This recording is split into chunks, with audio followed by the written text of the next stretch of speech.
Today I'm going to be going over UFC 296, making all my picks for the main card of the fight. First fight on the main card since Ian Gary's a pussy and a cuck, and he backed out of the fight. Therefore, should be counted as his first loss, since he said that about Jeff Neal, that because he pulled out of the fight, that it should be considered a loss.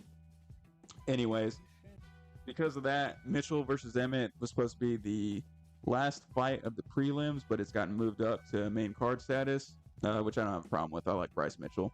Bryce Mitchell's taking this on short notice, which may or may not be a huge factor into the fight. I don't know what a short notice Bryce Mitchell looks like, but in terms of the overall fight, I think Emmett definitely has the better striking overall. Like, Bryce Mitchell has good sidekicks, but I think overall, Emmett, while I don't think he's the most technical, he definitely has power in the hands. I could see him throwing some nasty overhands. Maybe he'll drop Bryce Mitchell. Also, another thing that's working towards Emmett's favor is the fact that he doesn't really throw as many kicks, which that's going to be a plus. Or at least I haven't seen Emmett throw that many kicks in his more recent fights, and that's going to be a plus with Bryce Mitchell because he would capitalize on that and then go for the takedown. Which ultimately, I think that's where this fight's going to go because, I mean, that's jiu-jitsu is really more of Bryce Mitchell's bread and butter. I can see him trying to chain wrestle, and he's a little less polished than some of the strikers that Emmett's fought recently. And he's fought very technical strikers in Ilia Topuria, Yair Rodriguez, and Calvin Kattar, which some people did view that fight as robbery. But Emmett's far from impossible to take down. I do believe he has a 46% takedown defense rate. So the way I see this fight going is Bryce Mitchell's probably going to get top control. Emmett is more the favorite in terms of everybody else that's picking him to win this fight, but Emmett's also getting pretty old. He's up there in age. He's like 37. I mean, still retains that power in his hands, but he also scored knockdowns at least once in every fight for 7 fights. He's also on a rough losing streak.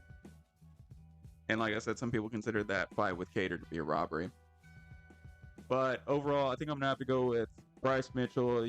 I do see him getting it to the ground, winning via control time or submission. I don't think Emmett's going to KO Mitchell like some people say he is.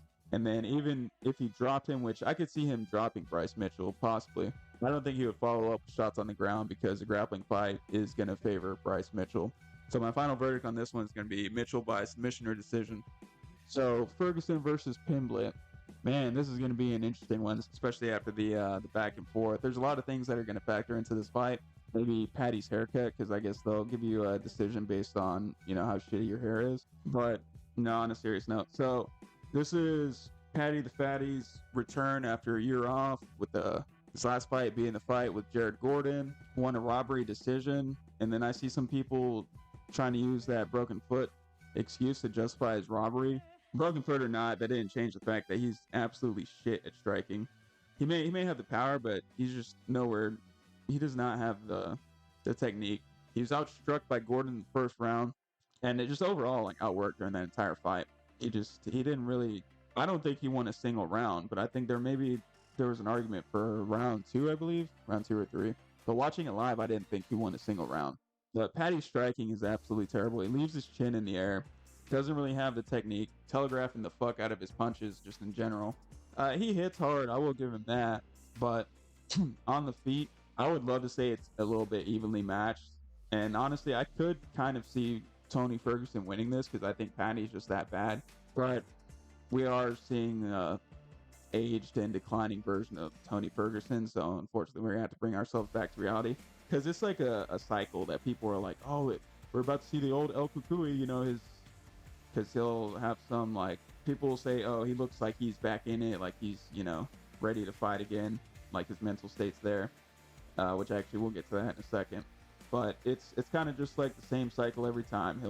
He might look good in the beginning of a round or in the first round, and then he loses by whatever way it is. I mean, because honestly, he did look good in the fight against Chandler. Like, Chandler couldn't even stay on the feet with him. Like, Chandler had to take him down because he was getting his ass whooped by him on the feet. Because Chandler's just kind of a retard whenever it comes to the striking. Entertaining, but a retard. So, he will definitely have his moments. I could see him clipping Patty with some good shots. Probably going to rock him and wobble him at some point in the fight. But I think Patty overall, he's going to... I mean, he leaves his chin up in the air, so he's not going to have, I don't think he's going to have that Bobby Green level head movement. he may have the speed in terms of strikes, just because he's younger. But Pimlet's striking is Bobby Green's a journeyman, but Paddy Pimblett's striking is definitely not top 15 material. But Tony's old. He's on a bad losing streak. His age is showing. I'm also uncertain how the training with David Goggins is going to impact his entire performance. He's doing all this cardio. He's throwing up. He's putting himself through hell, putting his body through hell, looks like. So he could be overtraining for MMA. Cardio was never Tony Ferguson's issue. It wasn't even his mental toughness. If anything, his mental toughness is the cause of his decline. Too mentally tough for his own good, while his body's failing him. But so unfortunately I think Paddy's gonna win, but I'll give him like either a 60 or 70% chance, only because it's an old version of Tony. Otherwise, well, Prime Tony wins this any day of the week. Like, this would never happen if Tony was in his prime. I mean, if you really look at it though, it's mostly a lose-lose for Paddy, because if he loses, then people are going to consider him a shit fighter. If he wins, then he wins against an out-of-prime Tony Ferguson. I don't think this fight should be happening at all. I mean, it's a good name for him to have on the resume in the long run, but it's not really like a great accomplishment at this point in his career. I think the only reason they would do that is to justify giving him a top 15 opponent. I mean, him versus Bobby Green, that would be interesting, especially given that after this, we're going to have both fought Tony Ferguson. I would cry if Paddy won by knockout. I don't think he's going to knock him out. I think he might cause a little bit of damage. Paddy can hit hard, despite the fact that he has absolutely shit striking. But my prediction is he's going to win by decision or submission, unfortunately. But hopefully we can speak into existence that Tony will win this fight.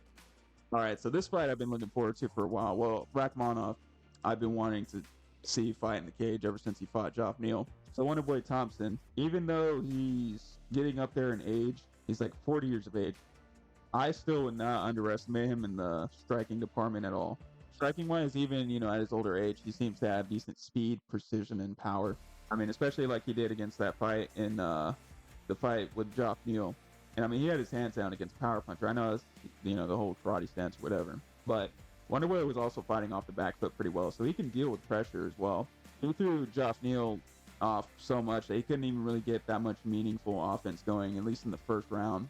And then he has some like pretty devastating kicks. He threw a spinning heel kick to the head of Gilbert Burns and rocked him. So he had to take him down. I think that was in the third round of their fight, if I'm not mistaken. So, despite the age, he's definitely still a dangerous striker. And then I know the typical argument is that Rachmanov has no head movement. But honestly, I've been watching his fights. He does have head movement, but it's more like slipping punches, like backwards head movement. He doesn't have the because I noticed he doesn't take his head off the center line a lot of times, especially whenever throwing like straights. And that's the thing, one of the pitfalls of Muay Thai fighters. So I remember one of my friends, he trained at Tiger Muay Thai, where Piotr Jan and Tai Tuivasa and a bunch of other pro fighters train. And he did say that was something that they noticed about their game, was that they lacked, head movement, especially compared to like boxers. I don't think Rachmanov's head movement is as bad as everyone's saying, but out of everything in his game, if I did have to point a weakness, it'd definitely be like not taking his head off the center line. That could be dangerous. I'm not going to rule out the possibility that, Wonderboy can land a good kick to the head. I think the way I see this fight playing out, I think Rachmanov's going to try and strike with him for a while, but then if he doesn't really think that he can hang with him, which I think he can, but I think ultimately he is going to try and work his way to the cage, take him down, and submit him. Because I think that would be his path to victory. So I don't think he's scared to stand and bang with Wonderboy, but I also think he's smart enough to know what to do, and he's really good at making the mid-fight adjustments. So Rachmanov by submission. So now we're on to the co-main event, Pantoja versus Royval. I don't know much about either fighter because I'm a filthy casual and I don't watch flyweight events unless Brandon Moreno's fighting. But I'm Team Royval all the way because I hate Pantoja. I'm joking, by the way. He seems like an alright guy, but I am salty about him winning, in the eyes of the judges against Moreno, which I view as a robbery, but I guess that's an unpopular opinion. I'm just picking Royval to win, to speak it into existence, and to be different from all the other YouTube content creators. That, and also didn't have enough time to look up all their previous fights. All right, so now we're going to get to the main event, the one I've been waiting for forever now. So, especially after that press conference, goated press conference, by the way. I'm going to talk about that in one of my next videos. I was going to talk about it in this video, but I'm already pushing my limits on time as it is, and I got something cooking, especially for virtue signaling Sean Strickland and, you know, his fan base, apparently, because they're all undercover Democrats and soy boys getting all up in their feelings. But like I said, I'm going to explore that whole topic in another video. For the main event, first of all, I think there's a ton of narratives against Covington, just bogus narratives. Everybody acts like he's a shit fighter, because I guess whenever Usman beats Colby Covington, he's the GOAT, but Colby's a bad fighter. Whenever Covington beats Masvidal, he's a journeyman, but whenever Usman does it, he's, you know, the GOAT. Or, you know, I guess some people will argue, you know, he was past his prime when Covington fought him, or whatever. So nobody likes to give credit to Colby just because, you know, he gets all these soy boys up in their feelings, and everybody just kind of believes whatever, you know, bloody elbow tells them. Because why even try to do any type of logical thinking on your own whenever you can have CNN doing it for you? Anyways, so something people are forgetting is the fact that Leon Edwards' fights with Usman versus Colby Covington's fights with Usman were significantly less competitive. Don't forget that Colby was very back and forth for 10 rounds with Usman, whereas Leon Scott won, like, you know, the first round. It was a good round, and he took Usman down, tried to get the rear naked choke, didn't get it. You know, alleged first takedown on Usman in his career, at least by UFC standards it was. But so that was the first round of their second fight, and then he was getting dominated the rest of the time until he landed a fluke kick, because he was about to be sent to the prelims. Had that kick never happened. Granted, I was happy that he pretty much ended the CEO of EPO's reign, but now we have in his place, at least all the shit I give Usman, at least he started to get more entertaining as a champion. Leon Edwards is absolute pay-per-view poison, so we need Covington to defeat him. He's pay-per-view poison, and he's got the charisma of a wet mop. I don't care how much you guys want to cry about Covington. He's at least more of an entertaining fighter, and you're going to be tuning in to see his fights anyways, love him or hate him. Going back to Edwards, his last fight before he fought Cameron Snoozman was, you know, unranked Nate Diaz, the one that everybody says is a soy boy. Pillow fist. Guess what? He's a guy with a strong grappling background that people say has pillow fist, and then he nearly finished Edwards in the 5th round. And I mean, had he not have just, you know, just been trying to mess with him, he would have definitely won that fight, no doubt. Everybody knows that by now. That was probably like the best part of the fight.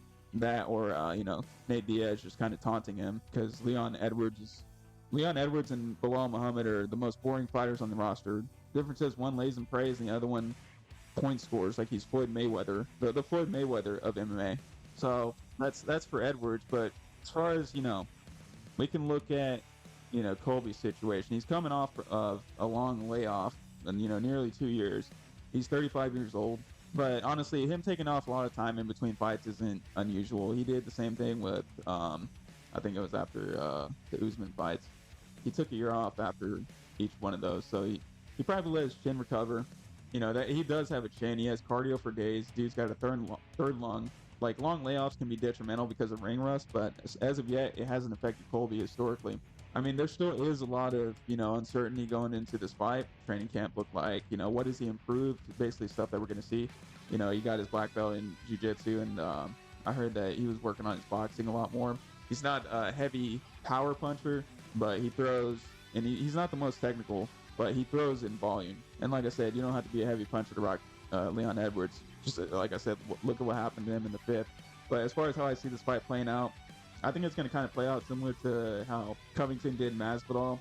Just pressures him, backs him up against the cage, and work on his bread and butter. All he's going to do is just constantly go for the takedown, What I could see happening, though, is definitely Leon Edwards grabbing the fence, and he's probably going to do an eye poke, too.